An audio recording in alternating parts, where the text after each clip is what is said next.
This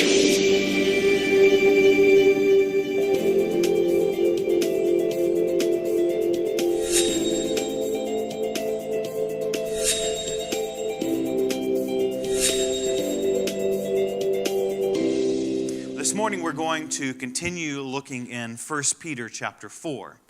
We've looked at Peter's writings, and something that I think it's important for us to remember as we read what Peter is writing about is that he's writing to a persecuted church. And he is reminding believers who have had to leave their homes, to leave the land that they know. They've lost some of their family members that have been martyred for their faith. They've lost loved ones. They've given up so much. And they have every right to just give up. But Peter is writing to them, and he begins his letter to these believers by saying, you can't lose hope, because your hope is found not in this life, but your hope is found in one, and that is Jesus Christ. Peter goes on to then say, in order for us to be followers of Jesus Christ, we can't just live however we want here on the earth, but instead we are to live holy lives. Remember, we said that Peter is admonishing the believers, and through this writing us as well, to live lives that are holy or set apart for a special purpose. And that special purpose is God. So whatever God would like to do in each one of our lives, Peter is saying that is how you must live. And then Peter goes on to say, I want to remind you that you are chosen. You are a chosen people by God Almighty. You're not just some happen chance of creation, but instead, you were knit together in your mother's womb. And God chose you to live in this time. And then Peter says also that we must live in harmony with one another. We have to live humble lives, seeking to do whatever God has created each one of us to do. He gives some admonition to husbands. He writes a letter to wives and says, this is how you are to live if you have a believer as a spouse or if you don't have a believer as a spouse. And then we get to chapter 4. And there is almost a pivotal point here in Peter's writing. And he really gets down to the nitty-gritty, the day-to-day portion of each one of our lives. And Peter says, I've written to you as a reminder to all of these things, chapter 1, 2, and 3, leading up to this point. And so now I'm going to take it a step further, and I'm going to give you an encouragement of something that each one of those believers and each one of us need in our life. So if you would, take a look at 1 Peter chapter 4. We're going to start reading at verse number 1.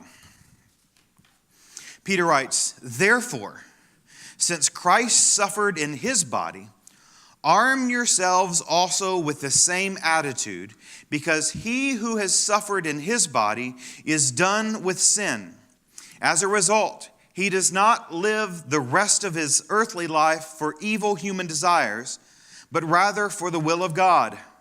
For you have spent enough time in the past doing what pagans choose to do, living in debauchery, lust, drunkenness, orgies, carousing, and detestable idolatry.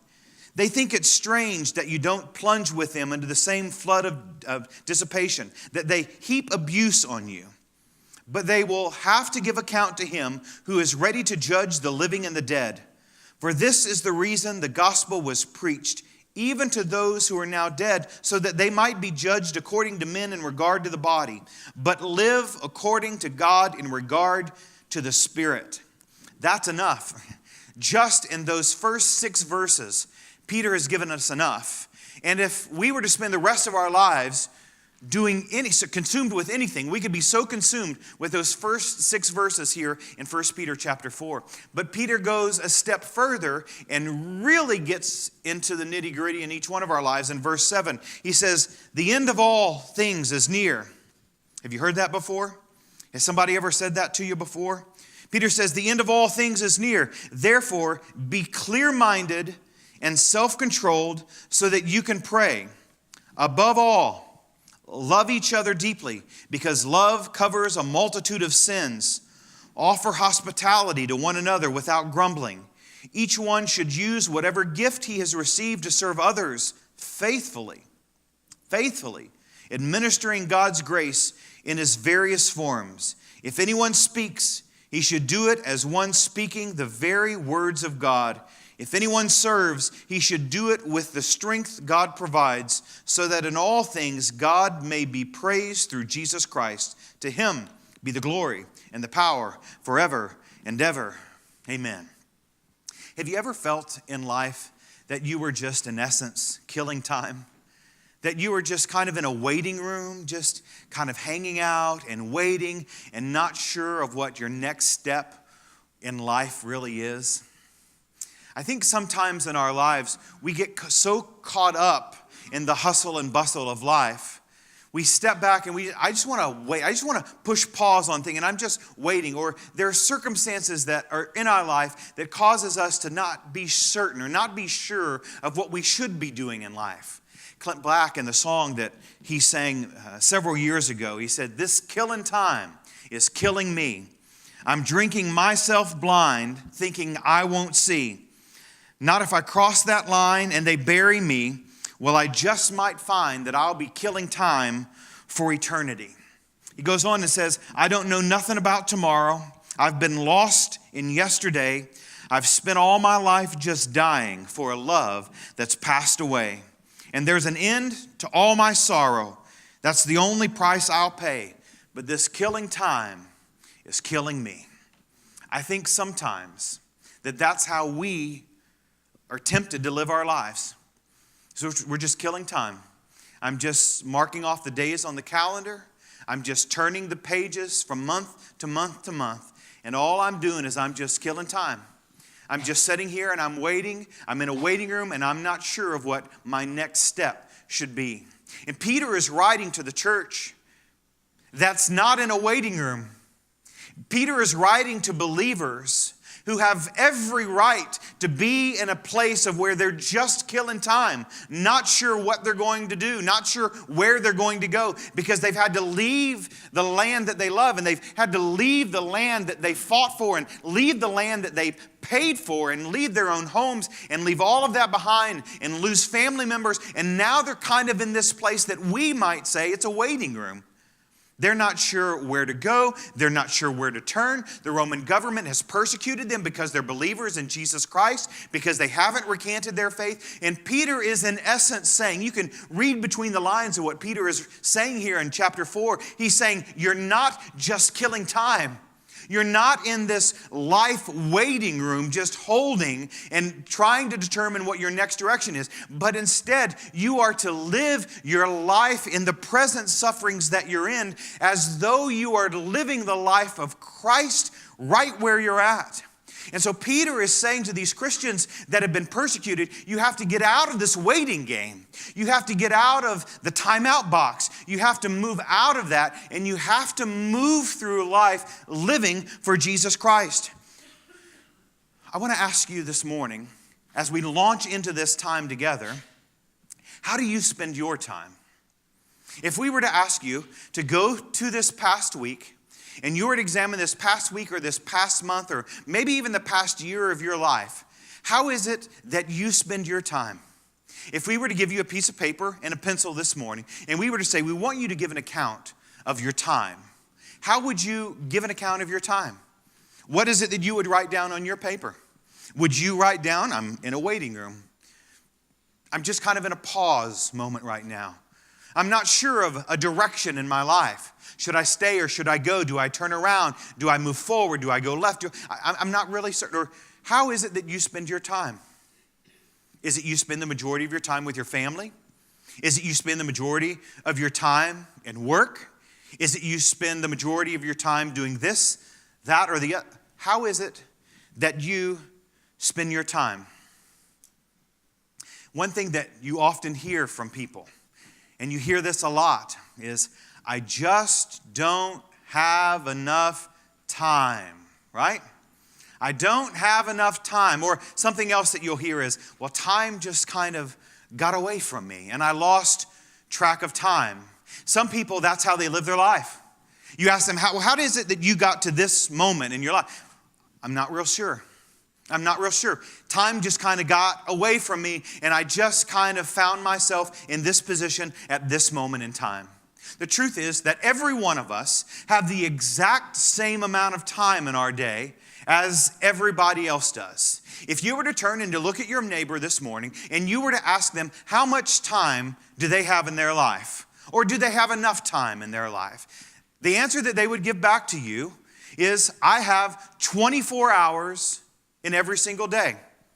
Inside that 24 hours, they have 1,440 minutes. And the exact amount of time that they have in their life is the exact amount of time that we have in our life. And what Peter is saying to the believers, what Peter is saying in the Michael Chambliss translation of this is, how you spend your time, however it is you spend your 24 hours, or however it is that you spend your 1,440 minutes of every single day, determines what your priorities are in your life. Rick Warren, a famous pastor that founded Saddleback Church, huge church, grew it from nothing to an enormous church, says that if you are to give me your calendar and if you are to give me your checkbook register, I will tell you what is important in your life. Man, that's the truth. And I think that it is important for us to look at how we've spent our time so that we can look in the mirror of time itself to determine what our priorities in life are. Peter says, if you want to be a follower of Jesus Christ, you have to have your priorities right. And you can't just get caught up in time itself. And you can't just let life guide you and direct you wherever it decides to direct you, like a ship without a rudder. But instead, you have to be very clear in mind and determined that you are going to control your time instead of time controlling you. A lot of people say, I want to spend time with my wife. I want to spend time with my kids. I want to spend time with my family. I want to spend time with my church. But yet when you look at their calendar and you look at the things that they've done, very few minutes in each day are given to those things. And Peter is addressing exactly that in his writings here in 1 Peter chapter 4. So think about how you spent your time this past week. Think about how you spent your time this past month, or maybe even this last year. And what does it say that's really important to you in your life? If you look at that time, what are those things that you spent the most time on that pop up in the very top of your list? As Christians, sometimes we fall into the trap of following in this pattern of the world. And Peter talks about that. And Peter says to these believers that are persecuted and now on the run, you've spent enough of your time in the past living your life in the pattern of this world. And so Peter says, I want you to come out of that. And one thing that we get caught up in the American culture is living our life in the way that our culture would direct us instead of in the way that God wants to direct us. And Peter is asking us to not live the way that the American culture would direct us or guide us, but instead he's asking us, he's begging us, he's pleading us to live as followers of Jesus Christ with Christ as our priority. And so here's what the world would say to us. Here's what our culture would say to us. You spend 5 days a week working. And after those 5 days a week working, you earned the weekend. And that weekend and those evenings that you have is your time. And the reason that you work is so that you can have fun in your time that we've given to you, those weekends and those evenings. That's your fun time. That's your rest. That's your relaxation time. They would then go a step further and say, the reason that you're working is so that you can afford to buy the things that you want to use as pleasure in your leisure time, in those nights and in those weekends. And then you invest in that time so that you can have fun. They would even say to you, he with the most toys wins. You ever heard that before? I think what Peter is saying to us in 1 Peter chapter 4 is, he with the most toys dies with the most toys. Doesn't win. And Peter is saying we have to get out of this mindset of letting our culture and letting our world dictate who we are as followers of Jesus Christ. Take a look in verse 2 of chapter 4. Peter says in verse 2, as a result, he does not live the rest of his earthly life for evil human desires, but rather for the will of God. Now let me say this, because I don't want you to misunderstand what I'm saying. Having toys is not wrong. Having rest time is not wrong. The scripture is clear to us about the Sabbath. We have to have time away to unplug and to recharge ourselves. But Peter is saying those toys and our culture cannot dictate how we live our lives. And we're not living our lives for those toys or for that time. Instead, Peter says in verse 2, we have been called to live our lives for the will of God. For the will of God. And you know what the culture says? We need to have the best. We have to have the best. And so we need to work harder so that we can buy the best. But you know what Jesus says? Jesus says, I want the best for you. And Jesus says, I'm going to give you the best. And what the world offers you is in no comparison to what Jesus wants to give to you. And so Peter is saying we have to live our lives for a different reason. We have to live our lives not to get a lot of money. We have to live our lives not to have a lot of fun. We live our lives not to make a lot of people like us, but instead we live our lives as followers of Christ to do the will of God. And you say, Pastor Michael, the reason I'm in this waiting room in my life is because I don't know the will of God for my life. I'm glad that you're here this morning because 1 Peter chapter 4 gives you a solution, gives you an equation to get you out of that waiting room to actively living the will of God in your life. Peter says, I'm giving you the answer. Now the choice is up to you. But 1 Peter says you have to have your mind so made up. You have to be so determined in your mind, clear-minded is what he called it. You have to have this made up that you are going to live a life doing the will of God. And nothing is going to cause you to turn it. And nothing is going to direct you away from what you've made up in your mind. And that is living the will of God. Peter said, that's why God created you. Peter says, that's why God knit you together in your mother's. That's why God brought you into this world so that you can do his will. The psalmist in Psalm 39 verse 4 says to us, show me, Lord, my life's end and the number of my days. Let me know how fleeting my life is. You might think, well, I've got a long time to live, or I just have a few days to live. The psalmist is saying, what matters is we are here but for a short period of time, and we need to teach ourselves to number our days to remind ourselves that we are here to do the will of God, that we are here to do all that God has asked of us. We're not here for ourselves. We're not here for money. We're not here for fun. We're not here for people. We are here for God and God alone. So think of when you were 6 or 7. Think of life when you were 6 or 7. Do you remember how long the days seemed when you were that young? And when you were home on summer break, it seemed like summer break lasts for all of eternity. And then now you get a little older, and it goes like that. Summer break is just but a short period of time, and it's not long enough, is it? When you were little, it went on for all of eternity. And you felt as if you were going to forget all the names of your friends by the time you got back to school. But now, it seems like the days go faster and faster and faster. And the years get shorter and shorter and shorter.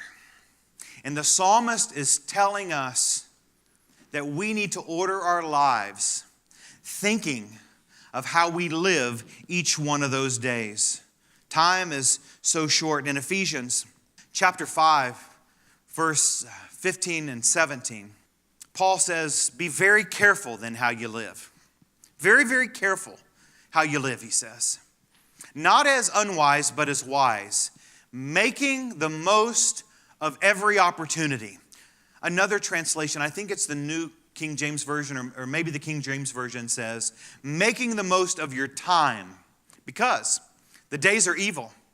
Therefore, don't be foolish, but understand what the Lord's will is. You see, Paul is saying the days are short, and there's a lot of evil, there's a lot of junk in this world, but we have to remind ourselves that even though these days are short, we're not going to be foolish, but we are going to understand what the will of God is in each one of our lives. And that is exactly what Peter is saying here. Life is short, so make the most of it by doing the will of God.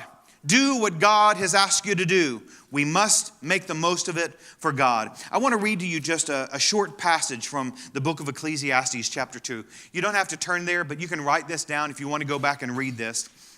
And Solomon is giving us some wisdom in his writings here. And that's something that he's asked for. And he's just really bearing his soul in his writings here. And he says in Ecclesiastes chapter 2, I'm going to read several scriptures to you. He says, I thought in my heart, come now, I will test you with pleasure to find out what is good. But that also proved to be meaningless. Laughter, I said, is foolish. And what does pleasure accomplish? I tried cheering myself with wine and embracing folly, my mind still guiding me with wisdom. I wanted to see what was worthwhile for men to do under heaven during the few days of their lives. I undertook great projects. I built houses for myself. I planted vineyards. I made gardens and parks and planted all kinds of fruit trees in them. I made reservoirs to water groves of flourishing trees. I bought male and female slaves, and I had other slaves who were born in my house. I also owned more herds and flocks than anyone in Jerusalem before me. I amassed silver and gold for myself, and the treasures of kings and providences. I acquired men and women singers, a harem as well, the delights of the heart of man. I became greater by far than anyone in Jerusalem before me. In all this, my wisdom stayed with me. I denied nothing that my eyes desired. I refused my heart no pleasure. My heart took delight in all my work, and this was the reward of my labor. Yet when I surveyed, listen to what he says, yet when I surveyed all that my hands had done and what I had toiled to achieve, everything was meaningless. It was meaningless, he says. It was just chasing after the wind.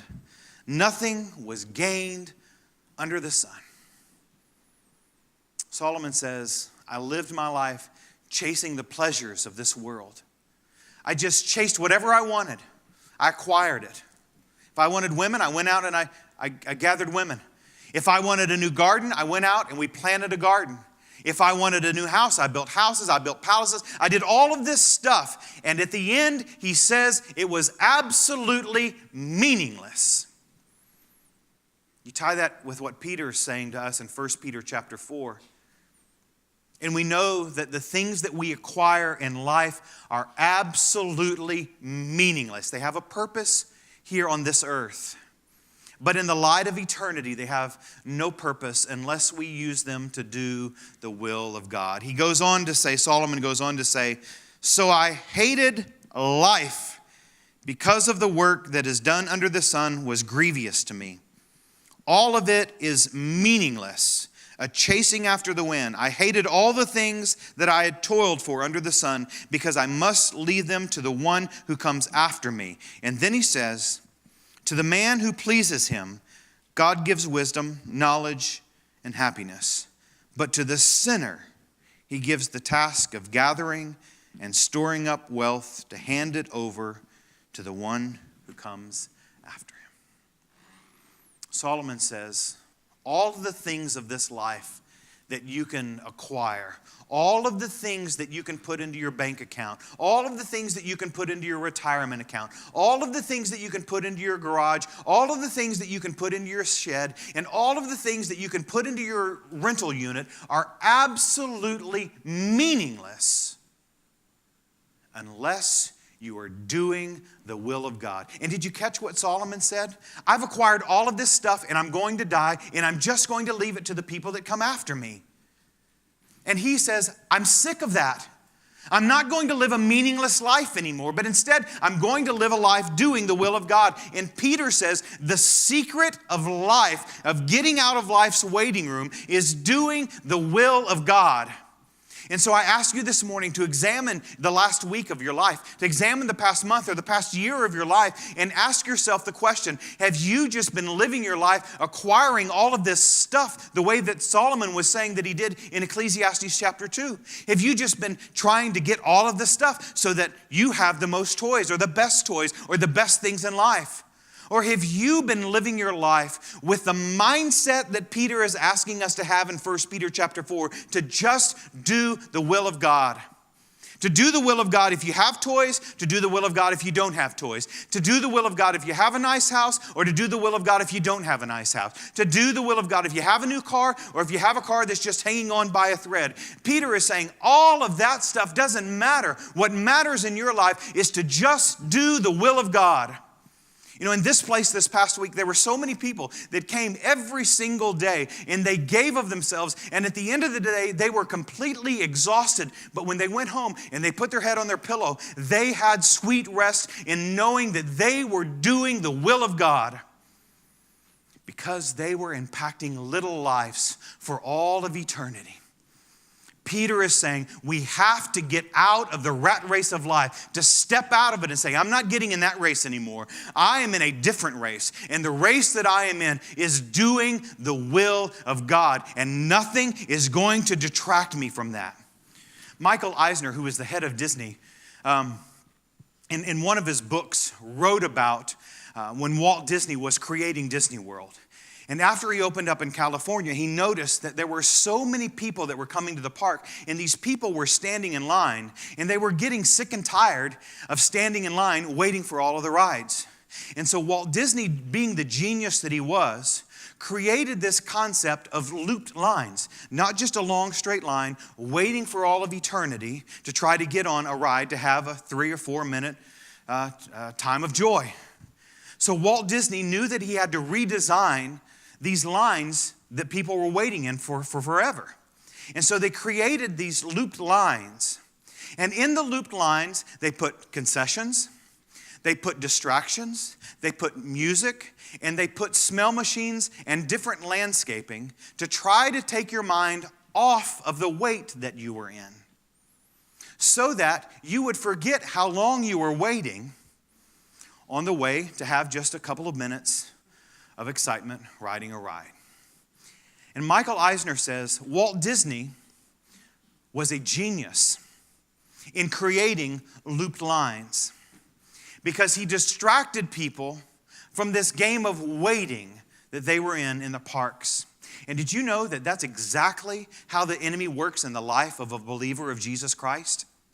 He wants to distract you. He's creating all kinds of looped lines that lead you over here so that you forget about doing the will of God. And then it leads you over here, and while you're distracted over here with whatever's going on, you forget about doing the will of God. You see, the enemy wants you to be in the looped line of life, leading you here and leading you there to get your mind off of doing the will of God. And Peter is calling you out of the looped lines of life, and he is calling you to living a life of doing the will of God. And so I ask you again this morning to examine the time that you've lived in the past and to ask yourself the question, have you been in the looped line of life, or you have a mindset, a clear mind, Peter would say, of doing the will of God day in and day out? We know from what Peter has said in chapter 4 that we have to stop wasting time in our life, and we have to get on with doing the will of God. The good thing is, that's the problem. That's the problem that we have to solve. The best part is that Peter gave us the answer for how to do that. The best part is, Peter didn't just say, stop living the rat race of life. He said, I'm going to give you the answer on how you do that. And the first thing that he told us to do is in verse 7. In verse 7, he said, the end of all things is near. Therefore, be clear-minded and self-controlled so that you can pray. Be clear-minded and self-controlled so that you can pray. So we know from what Peter is saying is if you want to do the will of God, the way that you will discover the will of God is if you pray. Be clear-minded, self-controlled, so that you can spend time in prayer. Because Peter knew if you're just running around in all these looped lines of life, you're not going to be clear-minded. You're going to be worried about this over here and this over here and all of this other distraction that the enemy brings into your life that you are not going to have time to spend in prayer. And Peter says if you want to live this life of being a follower of Jesus Christ, and if you want to do the will of God, then the way that you do that is to spend time in prayer. Clear-minded and self-controlled so that you can spend time in prayer. We have to do that. We have to spend time in prayer. In Psalm 116, verse 1 and 2, the psalmist says, I love the Lord because he hears and answers my prayer. That should be enough reason alone for us to spend time in prayer. Because he hears and answers my prayer.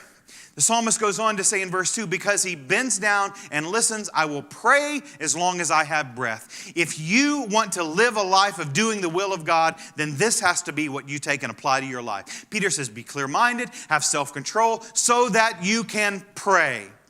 Do the will of God. Spend time in praying. We have to spend time in prayer. And Peter is encouraging us to be people of prayer.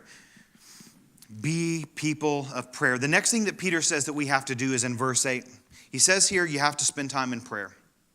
But above all, he says in verse 8, above all, love each other deeply because love covers a multitude of sins.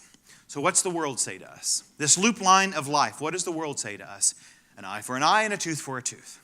If somebody does you wrong, then you do them wrong right back. But Peter is saying is if you want to do the will of God, if you want to be Jesus people, if you want to be a follower of Jesus Christ, then you need to be a person of love. You got to pray and you have to be a person of love because love covers a multitude of sins. Somebody takes out your eye, you don't take out their eye because love covers a multitude of sins. Peter says, as followers of Jesus Christ, as people that want to do the will of God, we have to pray and we have to be people of love. And if there was anybody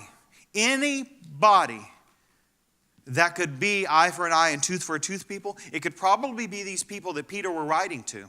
Because remember, they were persecuted people. The Roman government took their homes. They killed their ancestors who would not recant their faith in Jesus Christ. And they could have stood up and they could have said, you took our ancestors, we're going to fight back and take your ancestors. But Peter said, let's not play that game that life wants to draw us into. Let's not move in that direction. Instead, I want you to pray and I want you to love because love covers a multitude of sins. The next thing that Peter says that we have to do if we want to live the will of God is in verse 9. He's giving us all of these right here in an order. It's actually verse 9 and 10. He says in verse 9, offer hospitality to one another without grumbling. Now he could have just said offer hospitality, but he said to do it without grumbling. So that means if you're giving somebody something and you feel God has directed you in that, you don't say, I'm giving this to you because God said to give this to you. Do you know how much that cost me? Do you know what I put into life for that? Peter says, don't do that. Just be givers, be hospitable people. Just give, and give. And then in verse 10 he says, and this is key, and you have to get this. Each one should use whatever gift he has received to serve others, faithfully administering God's grace in its various forms. Do you know how the world knows about Jesus? The world only knows about Jesus when we faithfully serve. The world doesn't know about Jesus any other way. There's no other way that the world will ever hear about the Word of God. The enemy's not going to tell them about God. The enemy's going to tell them all the wrong things about God and why they shouldn't be serving, why they shouldn't be loving Jesus Christ. The only way the world will know about Jesus is when we decide that we are going to be people of service. That we are going to be people that serve. And so Peter says, if you want to do the will of God, If you want to do the will of God, and I would venture to say, if I asked you to put up your hand if you want to do the will of God, there would not be a hand that's down this morning. Peter says, then you've got to do three things. One, you've got to love. Or one, you've got to pray. Two, you've got to serve. Three, you've got to be hospitable. And you have to love. These things all combined together are the way that you do the will of God. And you can't take one and leave the rest of them. You have to love. You have to pray, you have to be hospitable, and you have to serve. That's how the world knows who Jesus is. That's how we are able to do the will of God. All of those combined. And Peter says, if you're hurting, if you feel as if you're broken, if you feel as if you're in this pause moment of your life, just spending time, just treading your wheels, the way that you step out of that is to do the will of God. And the way that you do the will of God is to love, is to serve, is to be hospitable, and to spend time in prayer. This is the solution that we have to take and we have to apply to our lives every single day. And that's one of the reasons why whenever we were putting together a SALT group that's for 55 and other, we changed the name. That's the first letter, S, stands for serving, so that we can be people who do the will of God. And one of the reasons that we feel our purpose statement as a church is to love God, love people, and serve the world is because we want to be people of service. And the way that you become people of service is not to come in here and sit for an hour every single week and then go live your life however you want. It's to get active in what God is doing. Not in what you want to be done, but instead of what God is doing. And so what I am asking of you this morning is four things. It's to do the will of God by praying, loving, being hospitable, and serving. That is how you do the will of God. And that is what Peter is asking of believers and followers of Jesus Christ. And that is what Peter is asking each one of us. So I ask you this morning, if you were to take out a piece of paper and you were to write down on that piece of paper how you have spent your time this past week, this past month, or this past year. How much time have you prayed? How much time have you prayed? Peter says, you want to do the will of God? You have to be praying. How much time have you prayed? I want you to think about that, and I want you to calculate that this week. The next is, how much have I loved? How much have I loved? And I want you to think about, what are some ways that you have loved? How have I been hospitable? And I want you to think about and write how you've been hospitable. And then, how have I served? How have I served? And write out how much time you spent in those four areas. And then I want you to go a step further. And I want you to ask yourself, how much time have I spent chasing money? How much time have I spent in my life chasing fun and chasing toys? How much time have I spent in my life chasing the pleasures of this world? And then I want you to compare those two pieces of paper. And then I want you to make a commitment, not to me and not to this church, because if you make a commitment to me, it doesn't mean anything. If you make a commitment to this church, it means a little bit more. But what I'm asking you to do is make a commitment to God. Make a commitment to God that you're going to do the will of God by praying. You're going to do the will of God by loving. And you're going to do the will of God by being hospitable. And you're going to do the will of God by serving. So at the close of this service this morning, I'm asking you to make that commitment to God. Peter says, the end of all things is near.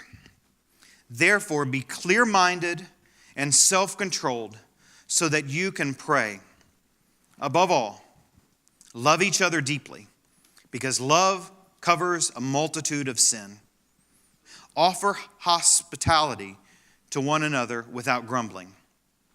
Each one should use whatever gift he has received to serve others, faithfully administering God's grace in its various